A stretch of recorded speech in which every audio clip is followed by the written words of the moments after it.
Time now for Back Pages tonight here on Sky Sports News, bringing you a first look at the sports stories in the morning's newspapers. And joining us are the Athletics football correspondent David Ornstein and the Independent's chief football writer Miguel Delaney. Welcome to you both. Let's quickly run through the Back Pages. The Express lead with Pep Guardiola's Champions League pre-match news conference. Don't let your guard down. City must win to save Pep's Euro dream. Express also carrying Mikel Arteta's call for football fans to stop the hatred. This following the online abuse Michael Oliver received after sending off Miles Lewis-Skelly. That decision has been overturned on appeal. Guardian back page is the image of England's cricketers beating India to keep the T20 series alive, plus Jamie Jackson's story. United rift deepens, Rashford and Amorim no longer on speaking terms. The Mirror leads with Pep Guardiola. There's a pep in his step, and there's also the plea from Mikel Arteta. Arteta, kick out the hate.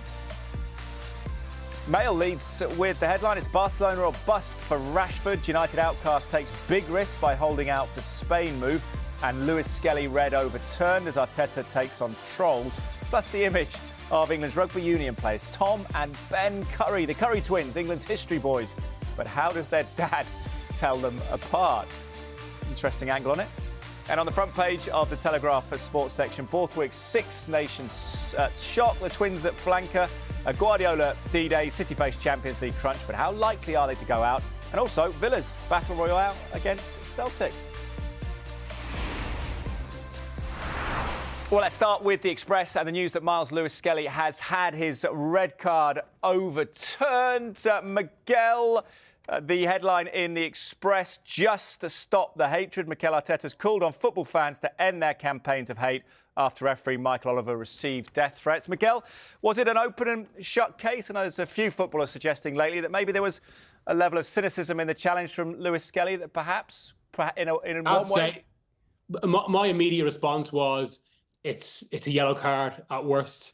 I thought it was the wrong decision at the time. I thought that on the replay, which made it all the more surprising.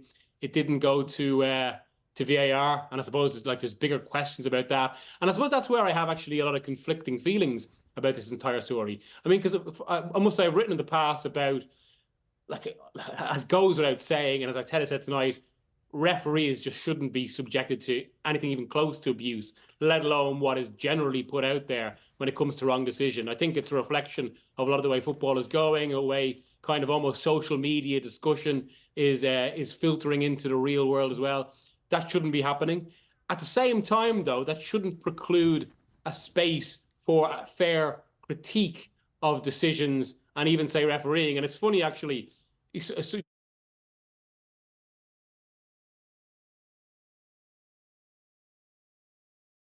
a bit of a blow to the PGMOL that this has been overturned.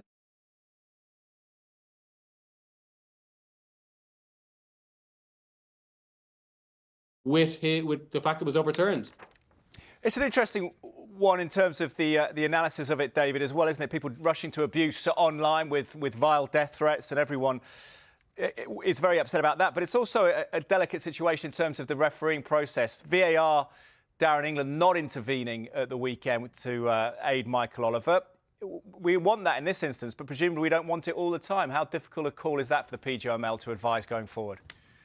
It is really difficult. These are subjective calls, unless it's the offside mechanism. And we've been debating the decisions ever since VAR came in. We were debating decisions long before VAR came in, and we'll be doing it long into the future as well.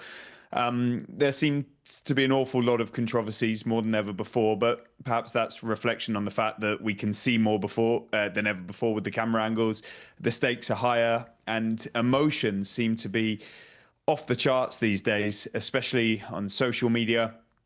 The reaction is really quite something else in this day and age. And so, yeah, there's the basics with the Lewis-Skelly decision, which most people think was incorrect to send him off, and it's now been overturned. But then it's almost become a completely different story in its own right in terms of the reaction. So, yeah, it was a bad challenge. The yellow card seems suitable, and now he'll be free to play again. And it just seems incredibly sad to me that immediately a lot of people, sections of the public and wider, seem to jump to conspiracy theories and suggestions of corruption. Every single team that has a decision go against them seems to allege corruption these days, which, if the referees and the PGMOL are corrupt against every team, I don't see who they're favouring and who they're against. Maybe that shows it's a pretty even playing field.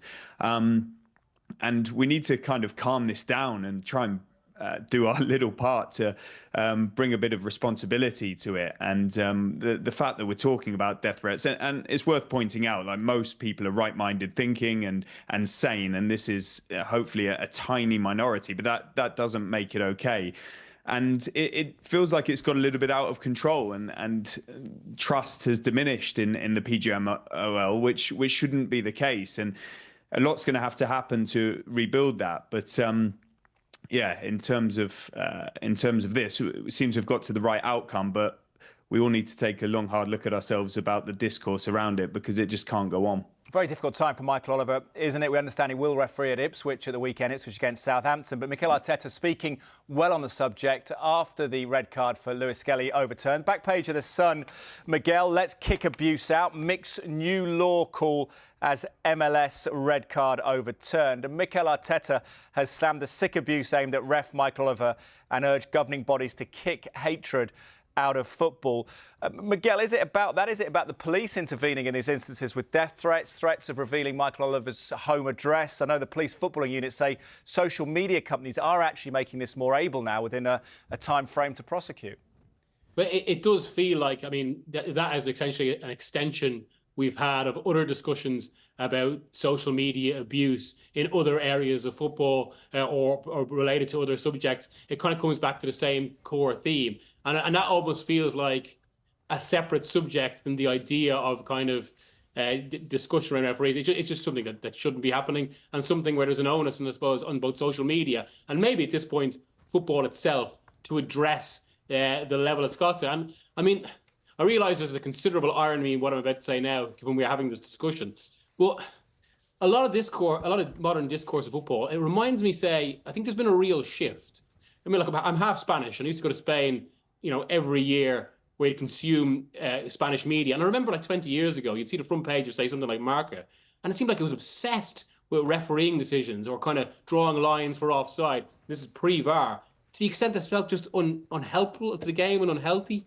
Often that was being discussed at the expense of the quality of the football. And this is at a point when they had, like, the best players in the world.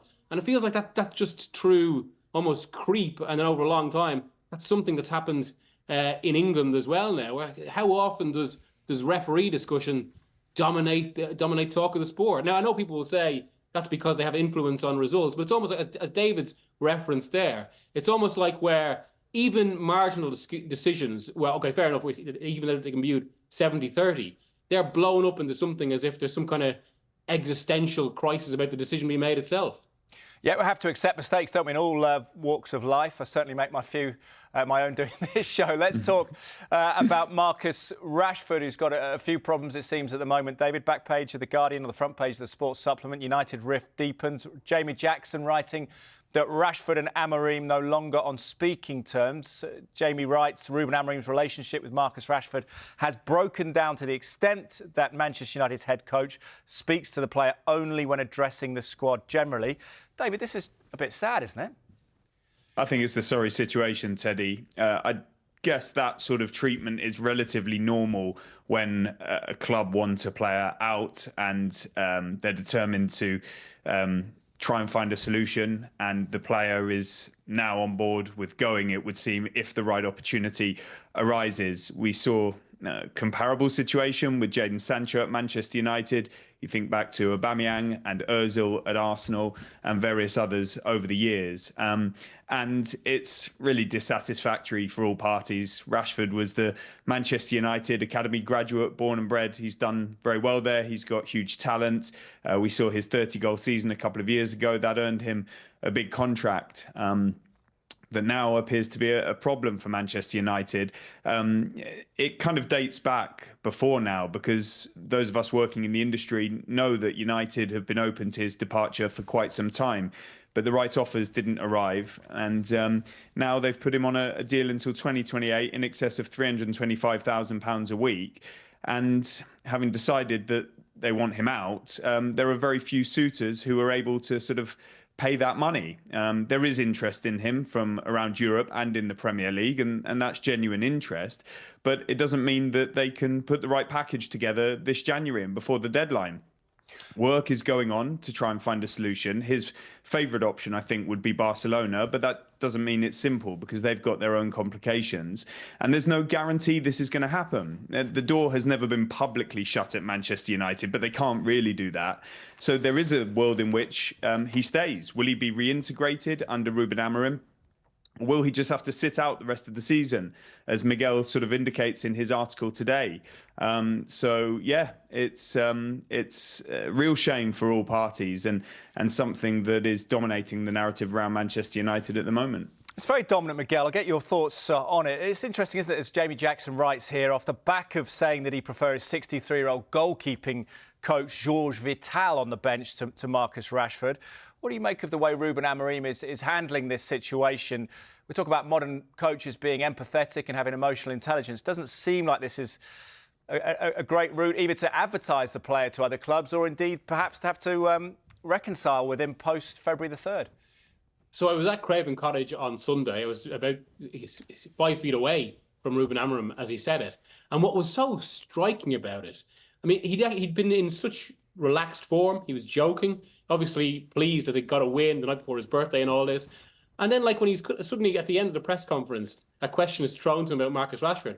And Rashford and Amorim himself chose to go quite far. As we were talking to the guys who like regularly cover United, who are based up there and go to the press conference every week, even they were stunned that he'd never gone so strong in this. And in fact, like, there were 3 separate answers. It's almost like they escalated with each one, culminating in this remarkable statement about, you know, how he'd have Vital on the bench. Some of us had to, of course, look him up. And, you know, we were, I'd say, a bit shocked by it. The one thing, I suppose, again, people talk about how it might affect his value, as you referenced there, Teddy. The one thing I would say, is that really true when everyone basically knows, look, you can just look at the United lineup over the past month and a half. He hasn't been used. Everyone knows the situation. It's more about the clarity which Amorim has been speaking. But interesting in that, because I was talking to a few Portuguese journalists over the last 48 hours about that, and about Amorim's kind of history with these sort of issues, and they can never remember doing anything like this. They always say he was almost the opposite. With players who he had disagreements with or issues, he would almost seek to be inclusive. But of course, it has been a short career for Amorim so far, and this is one of the biggest challenges, and one, to be fair, as David said, precedes him. Must be very difficult for Rashford in the office at the moment, whatever his application is in training as well. He's a Mancunian Manchester United fan. Barcelona or bust, the back page of the Mail says Chris Wheeler reporting that. David, what's your take on the most likely destination, location of Marcus Rashford post the window? That's impossible to say at the moment because nothing, to my knowledge, is imminent or even particularly close. However, a lot can change in the days ahead, and there are people working to make something materialise. So, you know, you look at all the options that have been presented from AC Milan, Juventus, Borussia Dortmund, Barcelona, some teams in the Premier League. Quite early on, Manchester United and the Rashford camp were clear that it shouldn't be the Premier League and they will look abroad. And then it emerged that Barcelona was his preference, but they've got to get players out if they're going to be able to do it. And so, you know, I actually don't know if this is going to happen. My gut instinct is that because the rift appears so deep, on whoever's side you want to look at it, something has to give. An outcome has to be found to enable Marcus Rashford to be playing football somewhere in the second half of the season. It's looking increasingly unlikely that'll be Manchester United, even though you hear suggestions that he's fit and available and ready to play and available sort of for selection.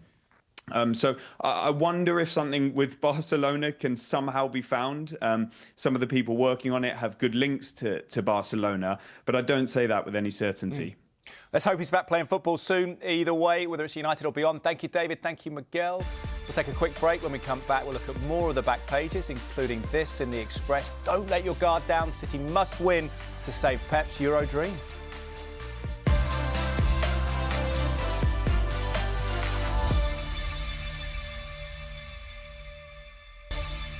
Welcome back. You are watching Back Pages tonight, and it's welcome back to our guests, the Athletics football correspondent David Ornstein and the Independent's chief football writer Miguel Delaney. Let's go to the Express. David, come to you. Talk Manchester City. Pep pictured there, looking a little bit worried with the headline, "Don't let your guard down." They say they'll upbeat Guardiola, confident City will beat Club Brugge and seal a two-leg playoff. Simon Mullock reporting.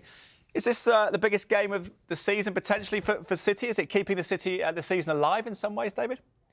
Yeah, I think so, to an extent. There's a long way to go with Manchester City competing on different fronts, but certainly Pep Guardiola has described it as being like a final. And Miguel's written a really good piece today in The Independent about the new format. We'll come on to speak about that, but it's games like this that many of us wanted, with proper jeopardy and consequences on the line. And I was out at the Parc des Princes last week when City lost from that 2-0 advantage to PSG. And you know, however cool and calm that Pep Guardiola wants his side to be, they're not really displaying that on the pitch this season. It's been extraordinary to see how badly they've struggled. But at the same time, we know the quality's there. They recovered from a deficit against Chelsea at the weekend. They've got their new signings through the door. And they've been here many times before. They play tough opposition on a 20-game unbeaten run. And there'll be anxiety. Remember the night at the Etihad with Feyenoord. I don't think it's going to be easy in the slightest, but I would expect City to come through. And if they don't, it's a huge story. I think it would be their worst performance in the Champions League since 2012 to 13. And it would have an impact on finances and prestige. And it's absolutely the opposite of what they or any of us would expect of City. Yeah, not to finish in the top 24 would be remarkable, Miguel, wouldn't it? Headline in the I paper, Guardiola counts cost of failure in the Champions League. Andy Hampson with that story. I think that's an element to it, isn't it, Miguel? But do you think it's even more remarkable they've still got a chance of qualifying? Does that reflect how lenient this league phase is? Yeah, like I think as someone put to me earlier, the point, like, what is it, 7 points in 7 games in a proper league system, that would be relegation form, small as the sample is. But I think it's why this game, David spoke there about how potentially it's the most important of their season. It's maybe about what it would represent, because City have been more impressive in the last few weeks. They've had some really good performances. Equally, there's been games like against Brentford and particularly like against Paris Saint-Germain where you can see there are still major issues hardwired into the team that haven't been solved, and it always looked like a vulnerability there. It did feel a little bit on Saturday as if Chelsea weren't ruthless enough when they could have been. And that's why it feels like this night could be one that brings a lot of this all together.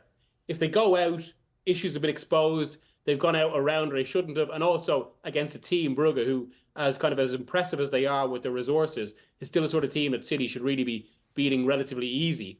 Whereas if they go through, it can suddenly be a bit of a reset on top of better form. And even the Paris Saint-Germain game, you can say you could write it off because it doesn't materially affect maybe their next round. And you can, I suppose, they can start to talk about maybe a season like potentially Chelsea winning the Champions League in 2021 or 2012, or Liverpool in 2005, overcoming league form to do it.